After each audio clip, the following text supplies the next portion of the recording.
shiny.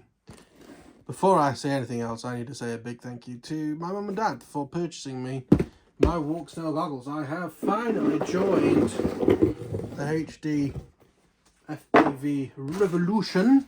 To be honest with you, if it wasn't for lack of funds, I'd have been here for a while now on the old goggles. But no, the X's are here. These were also bought a bit last minute because the other thing that I was going to get, which was plane related, but it was a plane, fell through. I'm not going to tell a story of that because I might want to work with that supplier one day. But no, it would have brought an old favourite back to the channel. But for various different reasons, that didn't work. But here they are. They're beautiful. I have had them on. I've given sort of demos to people. The only real problem I've had so far is they do seem quite easy to fog up. Like, you sort of have to have them on and then on your face. You can't sort of put them on your face and then turn them on because by then it's already fogged up, and it seems to cope with dealing with what's there, but you know, dealing with what the problem is right now. But if there's something already there, it struggles. And I know some people have faffed about with the air vents and stuff. I don't even know if the air's working really. I know the fans are on, but that's for the inside. But yeah, very happy with them so far. There's lots of vermin. Here's a cable. Basically, you get the goggles, you get a cable, you get a cleaning cloth, and you get a book on how to bind stuff.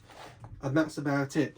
Now, I have spent the last little while trying to figure out how to capture what's going on in the goggles for you. So, at first I thought, I have an old Elgato Game Capture HD.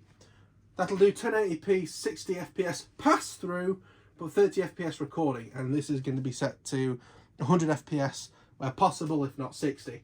I then thought, no worries, I have an old gaming monitor of mine that's 1080p. It could do up to 144 frames per second because it's a gaming monitor, 1 millisecond response time, things like that.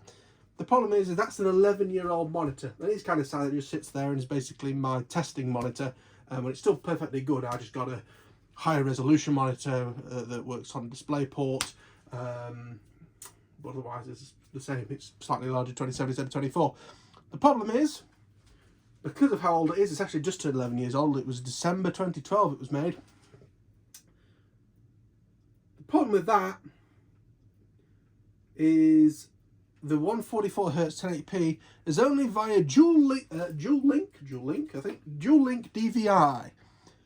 HDMI is 1080p 60, so it's the same as basically any other screen. So there's not much point digging that out. I already dug it out, but I've put it back. And I might as well just use any old screen. So I've actually got its little brother here, which is the screen that we use for the vinyl cutter and things like that. So there's another, you'd say that 24 inch was a BenQ. This is a BenQ 20 inch, I'm going to presume, by the model number there. It doesn't do any sort of high frame rate, but it does have a HDMI port, please. It doesn't have a HDMI port because that computer does use VGA. That's even better. That's even better because I can't use that screen either. So I do need to go and get the 24 inch one to be able to show you what's going on the screen. So, flippin-tastic. Or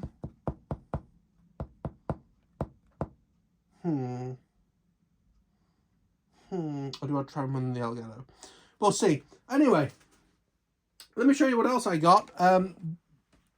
My Christmas present to myself, if you like, it was this, which has got tangled up in the batteries I was using for display purposes.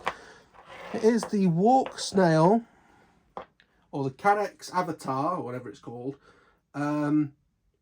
It's the V2 Pro with 32 gigs of space and dual antennas. Yeah, dual antennas, baby. So this is the 160 quid, like, top of the range one. This one I bought myself in the package over here. Thanks to my girlfriend's dad for giving me the money to get this, which is the HD Nano Kit V3. This is the only V3 thing so far. I don't really know what the difference is over the V2 in terms of that, but this is quite new that they put the dual antennas back because they were only single antenna, but it's still called the V2, just to confuse everybody. And this has all the bells and whistles, so it's 32 gigs of space. It is gyro flow enabled, and also because it's the Pro one, it should be very good at night. It is night right now, but there's loads of Christmas lights, and also don't really want to show you what my garden looks like for security reasons. Anyway, so that's that. It comes in a package like this. I don't know where the red sleeve has gone, but you get a bunch of screws. You get the antennas already off, so you have to unscrew this cover, not that cover, this cover, put the antennas on, put the cover back on. I do like that. That's a really clever idea. The only thing you get in the bag is a screws, and you get the thing that plugs in to convert it to a USB-C, so you can access the 32 gigs of storage on here.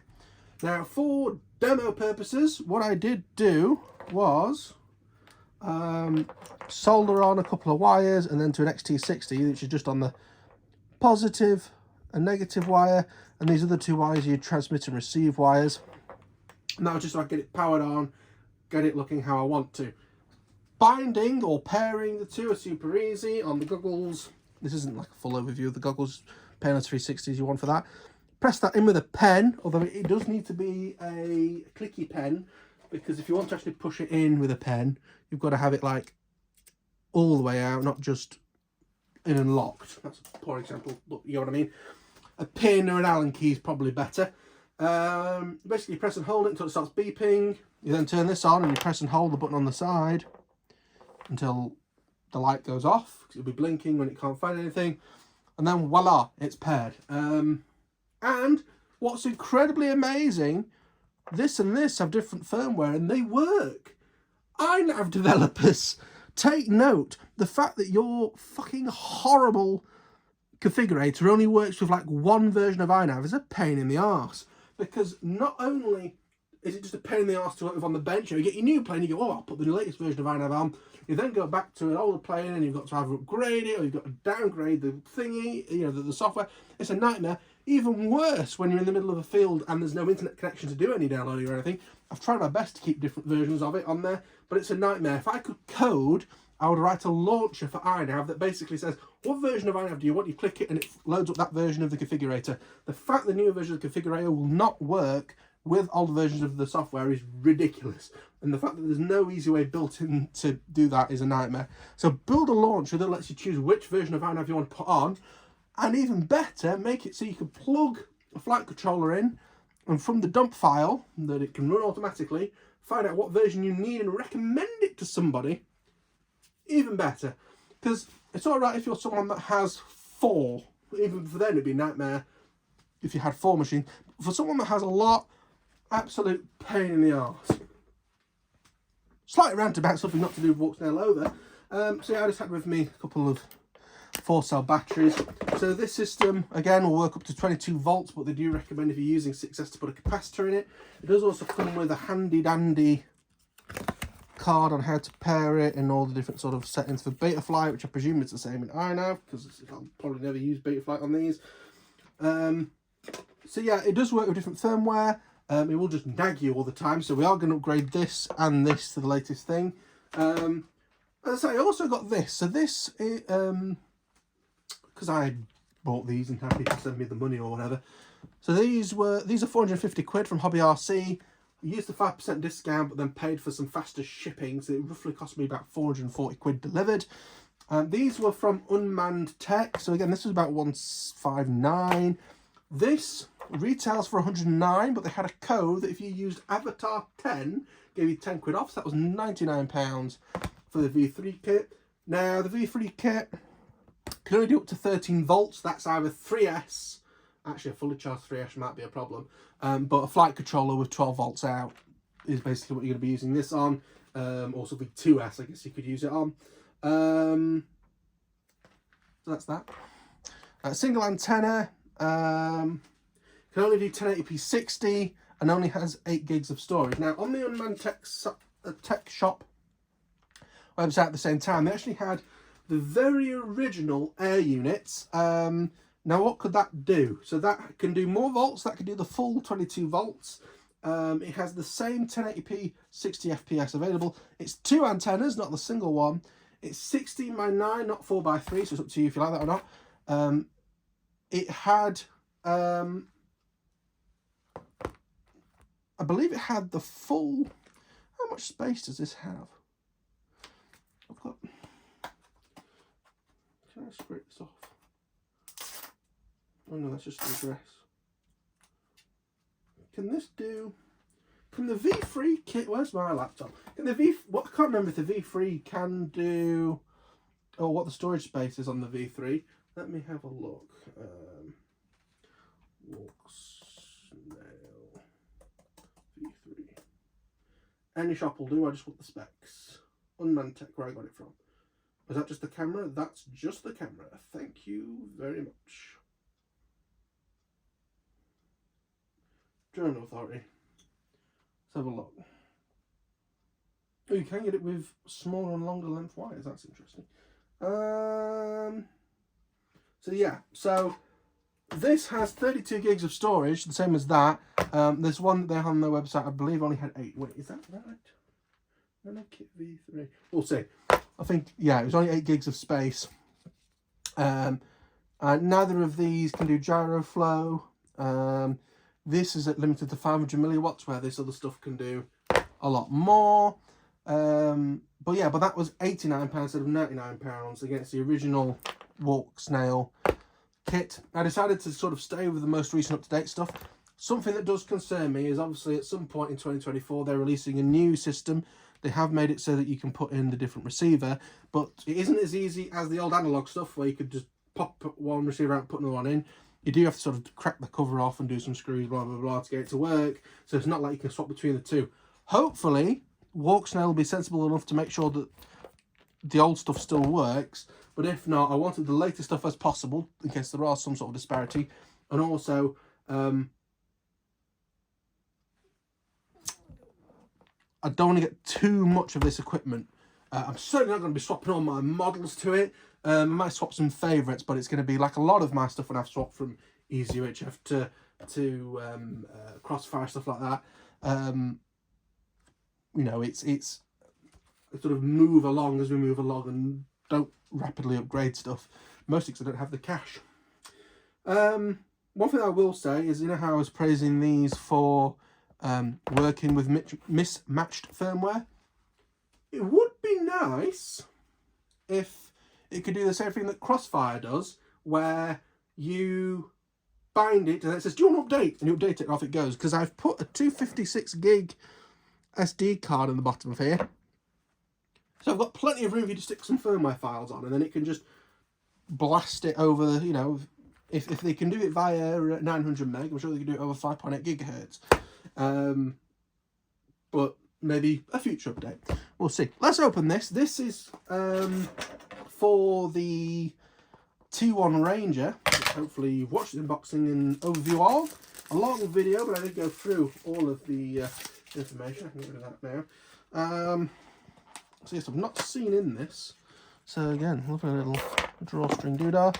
Another little card. So this is different, and it's annoying. So with this, you plug that into the board there, and then that's a normal USB-C. This is USB-A going to a different connector. Keep them all the same, please. Please don't keep changing them for no reason. It's even a different connector at these ends. So I was hoping that I'd get 2 of these, and I can make sure I've got one in multiple places so I don't lose it. The fact that they're different means I've now got more chance of losing the one I actually need. So that's annoying. We also get our usual bag of screws. No, that's actually the old one. Never mind. So this one, you get the same antenna, just a single one. You get the tiny little nano camera. So this must be the mini camera and this is the nano. So there's a size difference. Similar sort of length of cable. It looks as if the wire is already soldered on. You can unsolder it really if you wanted to, but it does come with a connector which may go directly into some flight controllers, but the plane this is going in, I'm going to have to cut that connector off and extend it. Again, the 13 volts is a little scary because pretty much everything is 4S and above. This one is going specifically in a model. This is specifically bought for the T1. So, and I know that's going to have a flight controller in it. They'll have 12 volts or 9 volts coming out of it, and this will be fine and dandy. This I bought just to go into something So, you know, the sort of the different ends of the scale. What do you get for your 70 quid difference? And we'll see the difference, basically. Some of you might be saying, you know, is HD FPV a lot more expensive? And to be honest with you, at this point I'd say no. So the goggles are 450 quid. You know, a normal pair of Fat Sharks or other ones are about 400 quid for a set of analog ones. And then you have to buy a receiver, which again you may already have, and then you've got to buy antennas. This one comes with the receiver built in, and comes with what are supposedly quite good antennas. I haven't bothered with the patch. I might do it at a later date, we'll see.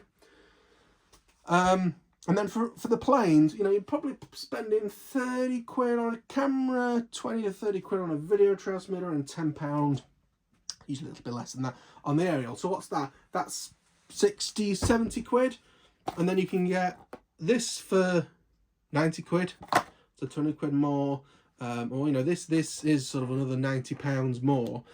But HD recording, you know, you might be able to get, say, a Rumcam 4K and, you know, share it between different models, and that's like £100, and it can go on all different models, blah, blah, blah, blah. Great. Obviously, a GoPro is more like 300 quid. But the fact that this is sort of baked into the model in there, that is better.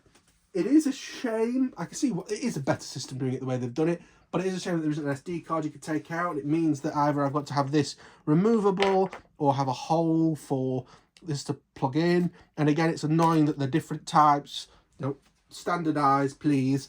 Even if you know, I don't understand why that wouldn't fit on there. You know, the connector's not that much bigger. You know, if anything, I would say that that is worse than that, because there's a chance of being able to jerry-rig that, whereas that is Christ knows. So yeah. Oh, sorry, I'm falling over T1 part.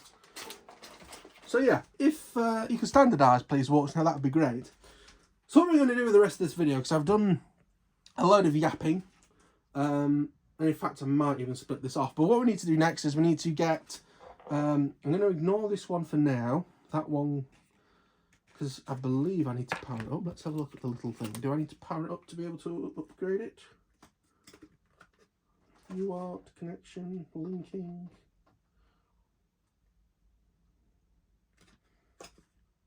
No, so this one doesn't mention anything about upgrade.